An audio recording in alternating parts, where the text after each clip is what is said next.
The men who live at the Father McCarthy House in Quincy were once homeless and among some of the hardest cases to help. Often they had been living on the streets for years. With individual help from Brent Soares, case manager at Father Bill's in Quincy, they have put their lives back together. Taking individuals who've come into the shelter who've struggled. These are the ones that cannot really make it in the shelters with mental health issues and concerns, substance abuse, you name it, they have it. We've placed them in what we call Housing First. In the Housing First program, we sit down with those individuals and we set small goals. I believe that people need to be met on where they're at, and that's the key factor to Housing First. And a lot of clients, when they come in, are expecting all these expectations on them, all this responsibility, but it's more than that. It's understanding themselves and getting to know that there is help and providers out there. We set them up with their medications, we connect them with substance abuse services.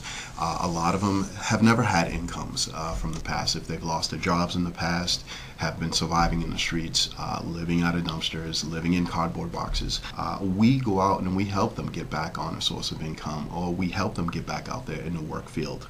We reunify them with their family members that they've kind of burnt those bridges with over the years. This does work. I mean, I was very skeptical in the beginning, and Housing First it's a very challenging position, but I've changed as I've seen many different individuals who I've worked with, and I actually started here in the shelter as a direct care staff and was on that end of watching these individuals struggle, and I have the opportunity now of actually working with these individuals in Housing First and watching them succeed. When you say you were skeptical, was it that you couldn't imagine people getting their life together? It's very hard to see individuals who have mental health issues or substance abuse concerns just being placed into housing, and I think a lot of people were worried about that.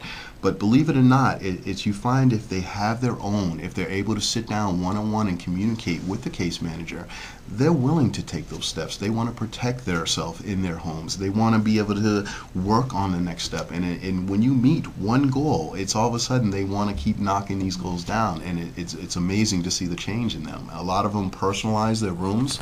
I personally am there from the beginning to the end to help them move into their rooms. And I'm continuously being invited in for coffee with every individual. So it's a great feeling. This is Sue Scheibel, staff reporter for the Patriot Ledger and Gatehouse Media New England. For more coverage, see the Good Age column in today's newspaper or go to patriotledger.com.